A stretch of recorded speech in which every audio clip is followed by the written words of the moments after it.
And I'm a little direct and straightforward, but I kind of remind them it's like marriage is hard.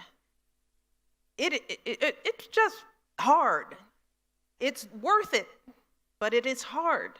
It is two individuals raised differently, coming together to build a life together, which means you have to agree and compromise, right? And then if you complete the idea of family and have kids, well, they just mess everything up because kids are hard, They want what they want, they can't talk, you have to clean them, they're a hassle. It is a hard concept, but we don't talk about it like that. When we talk about marriage and relationships, we talk about #relationship goals. We think about the wedding and the dress and the ceremony and the love and the happily ever after. And so when young people get in a marriage and they experience the truth of it, which is, it's hard. They think it's them. And it's not. It is a hard thing. So Barack and I understood that about each other, and we understood that there could be periods of time where it'd be really hard, especially if you're doing hard things, which all of you are doing. You have picked hard careers, change agents, working in communities. Doesn't pay well, it's stressful, you fail a lot, and no one is gonna pat you on the back. Your parents don't understand what you're doing. You don't have a regular label like, I'm a doctor. And it's like, I understand that. What's this thing you're doing? Advocacy? What is that? So it is challenging. And I think for Barack and I, we both learned that we have to work through the challenging times, and we have to be forgiving of each other in those times. And sometimes we have to go out and get help. I wrote about the fact that we worked on getting marriage counseling because I want young people who are in relationships to know that sometimes you can't do this on your own. You need somebody to help you mediate those compromises with each other. And maybe it's not a professional counselor, but relationships require a community to help them get through. And building a marriage and building a family, to me, it's not a solo expedition. It requires a community of friends and people around you and family members and maybe outside help that can help you understand yourself in it, And that's how Barack and I have been successful. We are forgiving of each other. And first of all, let's start with, you gotta like the person, right? So that helps. It's like, it started that I like him and I respect him and I value him and we have the same shared values. And with that foundation, you just launch into the work and try to find a way to understand that this is the journey. And if you put in the hard work and you get help when you need it, at the end, you've got a 40-year marriage or a 50-year marriage. If anybody has parents who've been married for a long time, and if you really ask them, they'll tell you there were probably 10 years where they hated each other. But if you're married for 40 years and you hate each other for 10, I'd take those odds. It's like, okay. Like, you're gonna love him for 50 years, but 10 years, you're gonna hate him. You don't wanna push him out of the window. Not a high one, a low one. You don't want him dead, you just want him injured. That's why we're talking about a #couple goals. What are you and Danny Motor, what are you guys doing? You guys have a real marriage and a happy family and I've never wanted to push him out a window, but maybe there's time. Man. There's time. Don't make me look bad. There's time. Well, I can't. He's taking care of our family right now, so I have to say So you wanted praise, to push him out a window. Praise. It's you do have to have reality. The great thing about these computers that we carry around in our pockets is that they create a disconnect of reality. I have the good fortune of every Tuesday, I play mahjong with my girlfriends. Thank you. Yeah. You say mahjong in Asia, we're like, we love you. Yeah, I'm happy we can play later in the lobby because I missed my game this week. But when my husband's home and we're playing, we bring food, and it's a whole afternoon, drop off the kids at school, we all meet at my house, and then we leave, and Are there everybody drinks? Is there wine? picks up. It is not a drinking game. Am I correct? Oh, man. It is okay. not a drinking game. I'm still with you, though. Got to have clarity. Oh, you can't. Oh, And there are many times when Danny will come in and say, "You women are so lucky to have each other," because whether it be that we're just laughing and carrying on and bringing joy to one another, or it's a group therapy. And this happened to me, and my kid said that, and then this happened. It's, oh, that happened to me once, and this is what I did, or this is what she did, or this is what, and that community really is what we're talking about here. It's about support and educating and bringing out the best in each other and being there for one another. I was saying things this morning on the phone to my husband that I was taking credit for them, but she had said them to me. And so that's what you do. You take from friends and you apply it to your own life, and that's important. That is the strength of people. But in order to do that, you have to be willing to share, right? And some people are not good community builders, because to be in community with somebody means you have to be vulnerable, So, and what I find is that when you are vulnerable, you open up other people's vulnerabilities, and everybody gets a little bit more. And I think, quite frankly, that's the problem with men sometimes. You guys are trying to be all tough, and you don't want to talk about anything. So you're keeping all these thoughts in your minds, and you don't know anything. You need help. You need other people to help you think these things through. It's like, don't do this stuff on your own, dude. You're wrong. Oh my God, I love you. You're saying starting everything a situation here in the front row. We might have to move on. But that was leading to my next point, actually, and I think you sort of answered it to some degree, because I did this activity with a group of students, and I asked them, during your darkest days, where does your light come from? Because we all have dark days.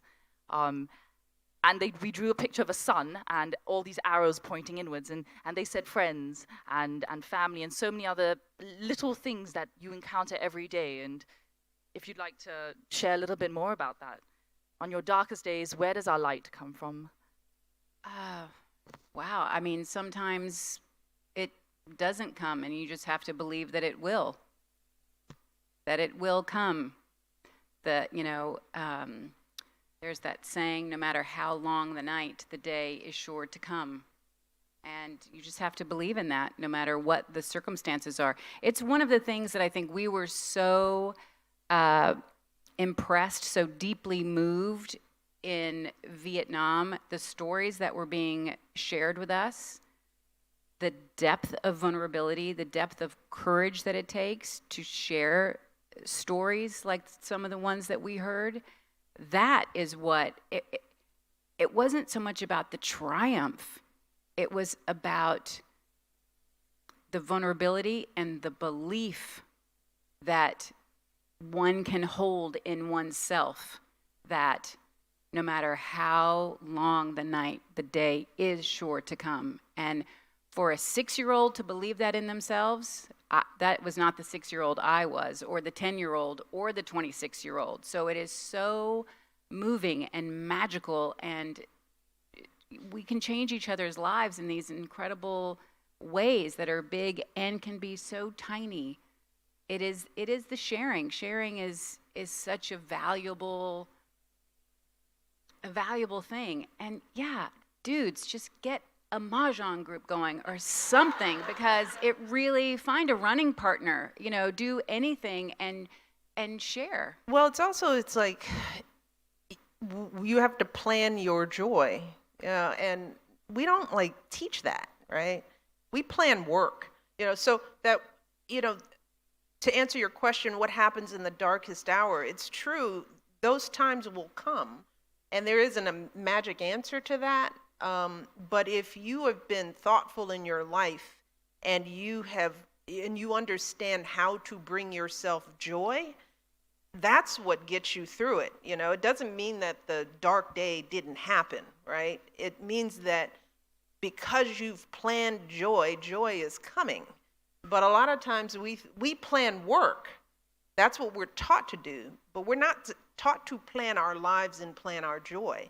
And it takes planning, and it takes practice planning that out. So for all of you all, you know, I say this because I know you all are burning yourselves out doing the work that you do. That's your tendency, and that's also the feeling that this is how you make change, that I have to be miserable in the process because and you can feel it because you also juxtapose your life with the people that you're serving, and you'll always feel blessed. You'll never feel like you should have joy when people are struggling. But for you all, in order to stay vital in this work, you have to plan joy. You will burn yourselves out, and you will be no good to anyone. So I want you all thinking about that. As Julia said, she has thought, unlike our mothers, right? Our mother's generation was like, women didn't have joy. You just, you know, did the work. You woke up and you washed the clothes, and you know, my mom wouldn't even go to the hairdresser. She dyed her hair green once, and it's like, Mom, just go to the hairdresser. It's like, nah, why would I spend money on that? Because it's like, that could bring you joy. And it is important for the people you work with to see you have joy too. So I want you all to think about that. What are you doing this week when you leave this conference? What are you going to do that is going to make you selfishly smile? What do you, and how are you going to make sure you have that weekly, many times a week? And I dare say it, maybe even every day, you have a little joy in your life. And that's defined differently for all of us. For me, it's my kids. For me, it's anybody's kids. It's like, give me some kids. And I'm, you know, and no, I literally would say that in the White House. There would be times it'd be like, you got to get me with some kids. Because these adults, they don't bring me joy.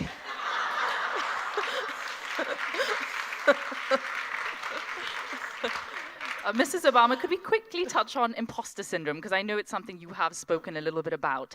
And it was a question from one of our leaders from Indonesia, feeling you're not good enough.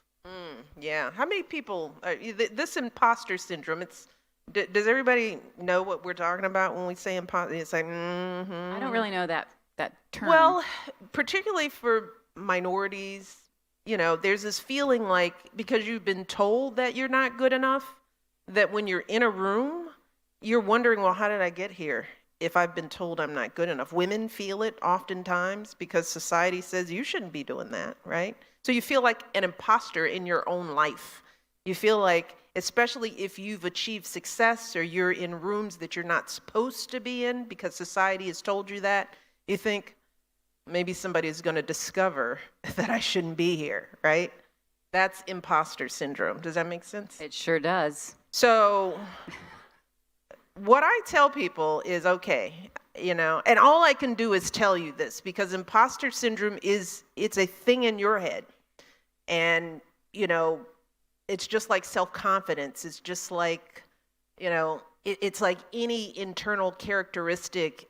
Much of it is what you practice telling yourself, you know, and if you've heard that you're not good enough, that's what you're practicing. I'm just here to tell you it is not true. You wouldn't be here. You wouldn't be doing what you're doing if you didn't belong here. And I also have the advantage of, and I say this not with any level of arrogance or lack of humility, but I have been at so many powerful tables now, right? I've been at, you know, I've worked in every sector. You know, I've been a lawyer at a big law firm. I've worked at an academic university, been associate dean. I've been the vice president in community development at a hospital. I've been, you know, run a nonprofit organization. I have worked in the government. I worked with the mayor in the city of Chicago. I worked in the Department of Planning and Development. I was First Lady of the United States of America. I've seen these seats. I've served on corporate boards. I've done it, not all, but I've done a lot. And I'm just telling you, there are a lot of people who don't belong there. And every table, I thought it was me. And after a little bit, I was like, nope, it's him.